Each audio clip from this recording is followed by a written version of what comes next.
Love came to her first. It was soft and safe, the kind of love that makes you second, guess your hunger, the kind that offers comfort in exchange for stillness. It didn't ask too much of her, only that she stay the same. Only that she press pause on the parts of herself that felt too loud, too wild, too inconvenient, and for a moment she considered it. She really did. Because when someone holds you gently, when they remember your coffee order and trace circles on your palm, it's hard to imagine leaving that behind, but there was a restlessness in her that love couldn't quiet. It started as a nudge, a thought in the back of her mind, the one that shows up at 3 a.m. when everything else is quiet. The question, is this it? Not in a bitter way, not in a way that made her doubt the person beside her, but in a way that made her doubt herself, or more honestly, doubt whether she was listening to the version of herself that still had sparks behind her eyes. She could see her dream, just slightly out of reach. A version of her that had done the thing, built the life, spoken the truth, stood on her own 2 feet. That version didn't live here. That version needed her to move. The people around her called it selfish. They couldn't understand how anyone could walk away from something so certain, so safe.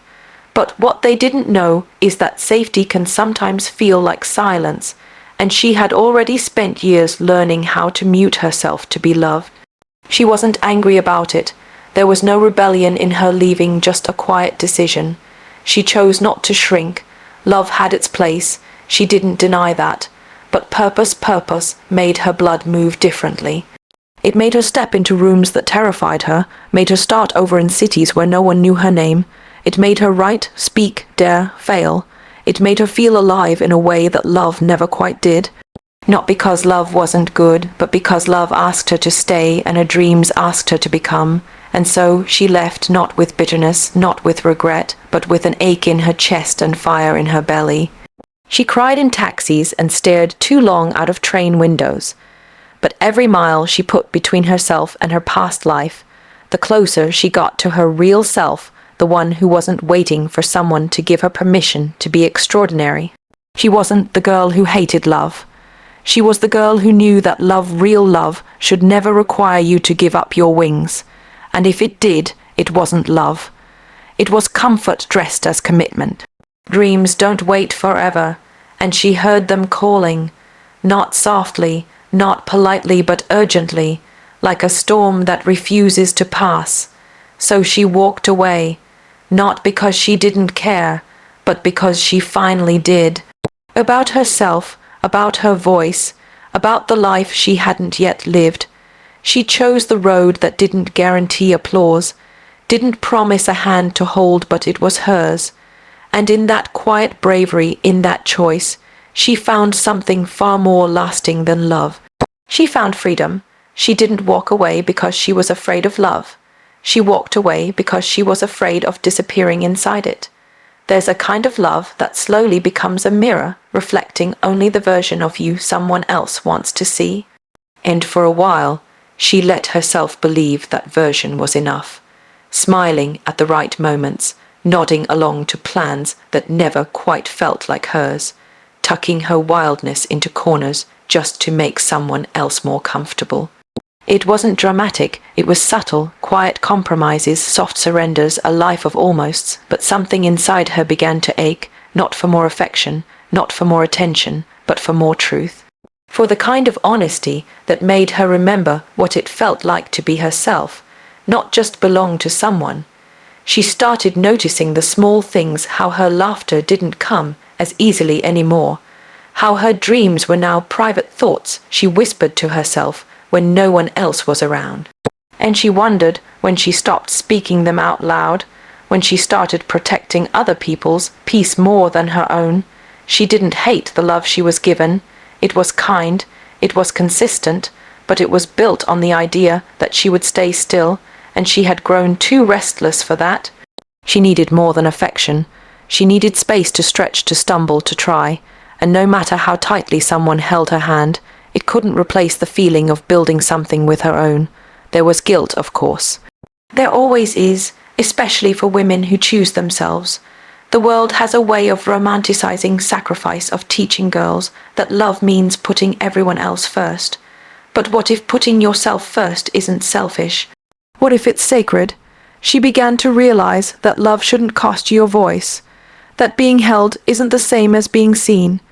And so, she made the quiet choice, the one that didn't make sense to anyone but her. The one where she stopped asking for permission to grow. She wasn't walking away from a person. She was walking toward the life she almost forgot she wanted, toward the dream that had lived under her skin for years, toward the version of herself that didn't flinch when she spoke the truth. Not everyone understood. Some called it cold. Others called it foolish. But she didn't need them to understand. She just needed to stop pretending. Love had asked her to stay soft, stay small, stay sure. But her future needed her to get loud again, to stand taller, to remember the sound of her own name without someone else's echo attached to it. This wasn't a rebellion. It wasn't a rejection of love. It was a return to herself, to the girl who once dreamed before she learned to apologize for dreaming. The girl who imagined more than a warm hand, who imagined a whole life, built with her own hands. She didn't want to be someone's everything. She wanted to be something on her own. She knew what she was leaving behind, but she also knew what she was walking toward, a life of risk, of wonder, of not needing to shrink to be held, a life where she didn't wait to be chosen, because she had already chosen herself. And in that quiet, trembling decision, she found something deeper than romance. She found her own reflection, fully intact. The world told her dreams were delicate, that they would come gently if she was patient, if she was soft enough, quiet enough, still enough. But her dreams were never gentle. They didn't whisper, they roared. They showed up in the middle of dinner conversations, in quiet bus rides, in the silence after I love you. They didn't wait for the right time or ask for approval. They demanded her attention in a way that nothing else ever had. And the more she tried to push them away, the louder they became. It wasn't a craving for fame or recognition. It was deeper than that, almost primal. A need to build, to move, to become. Every time she tried to settle into the life others imagined for her, the dreams would tug at her like a child in the dark, saying, "Don't forget me." And she couldn't, not really, even when she smiled and played the part. Even when she said, "I'm happy," there was always something underneath, a quiet urgency, a knowing. People thought she was restless, that she was chasing something she couldn't name, but she knew exactly what it was. It was the version of herself that hadn't yet been lived, the voice that hadn't yet been heard, the risks she hadn't yet taken.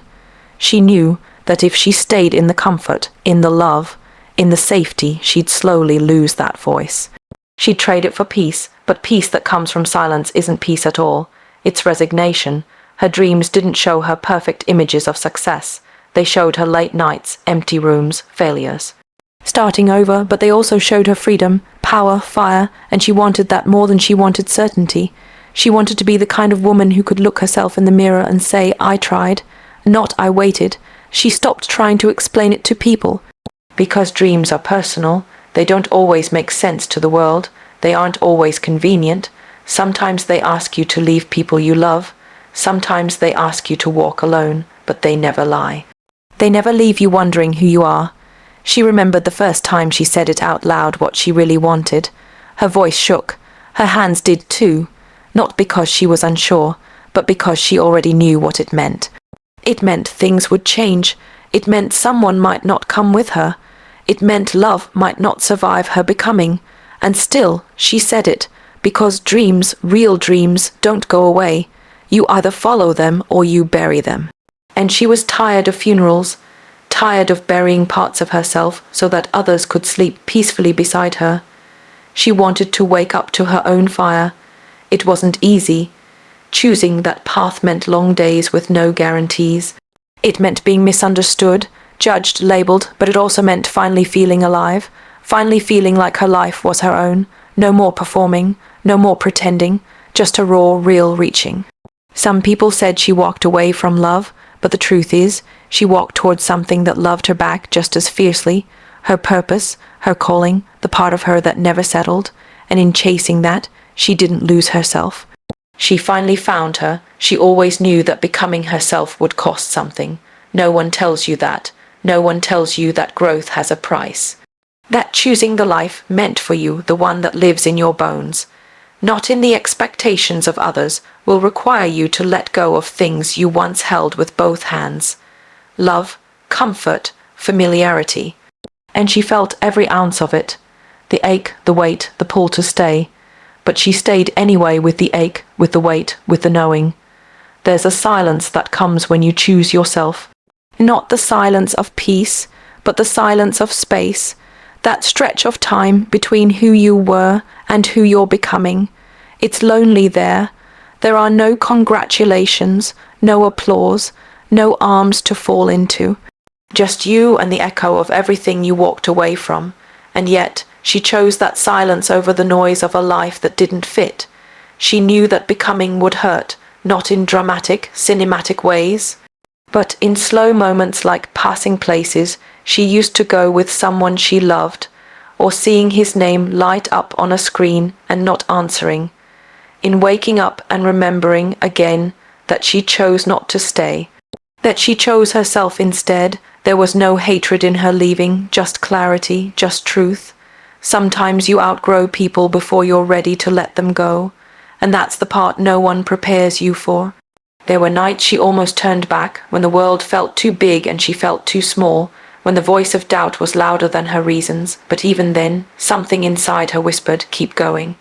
Because as much as it hurt to leave, it would have hurt more to stay, to shrink, to make herself digestible for someone else's comfort. She was done apologizing for wanting more. The cost of becoming wasn't just in what she gave up. It was in what she faced alone, fear, failure, uncertainty. But with every small step forward, she became a little stronger, a little clearer, a little more her. She started building something, not a perfect life, but a real one.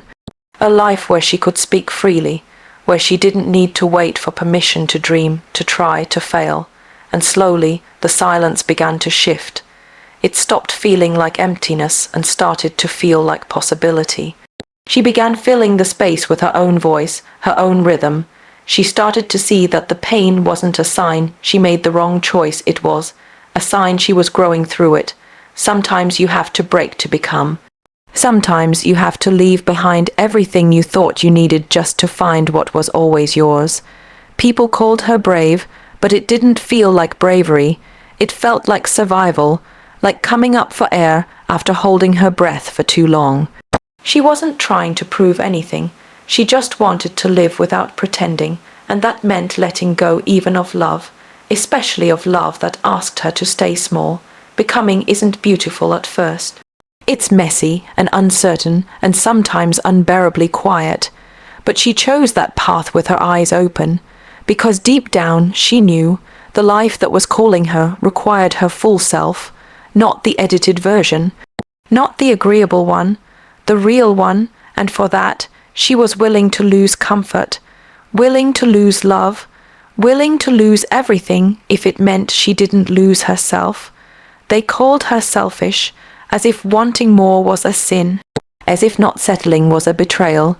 It's strange how the world reacts when a woman chooses herself, how quickly love turns to judgment. She wasn't angry, she understood.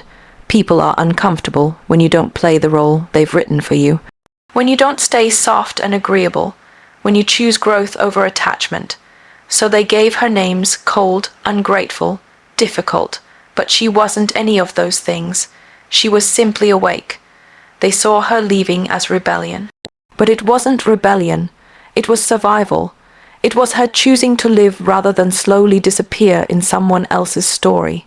She had tried to be the girl who stayed. She really had. She tried to make herself smaller, quieter, easier to hold, but there comes a point where you realize that shrinking to be loved is still a form of erasure, that you can be adored and still be invisible. She didn't hate them for not understanding. She just stopped needing them to. Some choices you make in silence, knowing the noise will come after.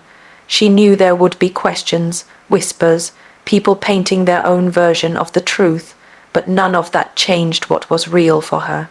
What was true, because while they were focused on the love she walked away from, she was focused on the woman she was becoming, a woman who didn't compromise her fire for anyone's comfort, a woman who knew her value even when no one else saw it, a woman who wasn't waiting to be chosen because she had already chosen herself. She wasn't heartless. In fact, she felt everything too deeply. That was the hardest part, leaving with love still in her chest. But she learned that love isn't always enough, not when it asks you to stay quiet, not when it asks you to wait for a later that never comes. Love should meet you where you're going, not hold you where you've been. She watched the world around her label her strength as cruelty. They wanted her to feel guilty for wanting more, for not settling into what was offered, but she stopped apologizing for her hunger. She stopped calling her standards too much. It wasn't too much to want to be seen. Fully, fiercely, unconditionally. It wasn't too much to want a life that felt alive. And so she kept moving, not to prove anything, not to punish anyone, but to protect the version of herself that had fought so hard to surface, the one who had dreams that didn't fit inside a quiet life, the one who needed space to try and fail and try again, the one who didn't want to be defined by who she loved, but by who she was. The world wasn't built to understand women like her. Women who leave good things behind for great unknowns. Women who walk away from love because they hear something louder, the sound of their own becoming. And maybe that's why people talked. Maybe that's why they tried to turn her courage into cruelty. But it didn't matter, because she knew the truth. She knew that choosing herself wasn't selfish. It was sacred. It was necessary. It was the only way to live a life she wouldn't later regret. And in time, the noise faded. The judgments softened. But a truth remained. She didn't leave to be free from love. She left to be free within herself. And that kind of freedom, quiet, grounded, unshakable, was worth everything she gave up to get there. She lost him. She lost the quiet phone calls, the shared glances across crowded rooms, the warmth of belonging to someone. She lost the version of herself who used to build her days around someone else's needs. She lost the imagined future they once whispered about in the dark. And yes, there were nights she missed it all, deeply, painfully, honestly. Love like that doesn't just vanish because you decide to walk away. It lingers, but so does the reason you left. She didn't leave because she stopped loving him. She left because she started loving herself, and that love, the one she gave back to herself, changed everything. It wasn't loud or dramatic. It was steady, quiet, a kind of power that grew from within and made her stand a little straighter, speak a little clearer, doubt a little less. For the first time in her life, she didn't need validation. She wasn't waiting for someone to tell her who she was. She knew. She had no interest in being someone's almost, or someone's convenience, or even someone's everything if it meant being nothing to herself. What she wanted was real, honest alignment, with her dreams, her voice, her purpose. And once she found that, once she touched the edges of her own becoming, she couldn't go back, not even for love. It wasn't a perfect journey. There were moments of silence so thick they nearly broke her. Loneliness crept in like fog, soft but heavy.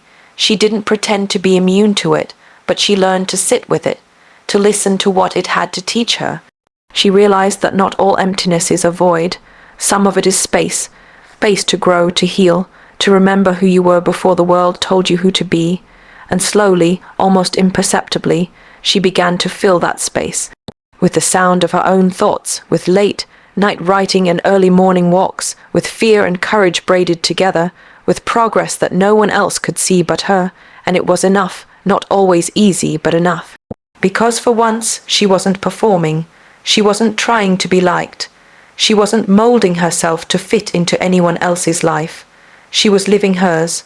People think power is loud, but real power is quiet. It's in the way she didn't explain her choices to people who only ever wanted her to stay small. It's in the way she kept going, even when no one was clapping. It's in the way she forgave herself for not choosing comfort. And in how she learned to trust her own timing, her own vision, her own rhythm. There's a kind of woman who walks away, not because she lacks love, but because she refuses to betray her calling. And that woman rarely gets celebrated. She's called complicated, unavailable, difficult, but none of those words scared her anymore. She had been misunderstood before and survived. This time, she was choosing to be misunderstood in order to be free. And she was free, not because life got easier, not because everything made sense, but because her choices were finally hers. She didn't need approval. She didn't need to be chosen. She had already done the choosing. Every day she woke up and chose the path that was harder but truer. And with each step, she became more herself.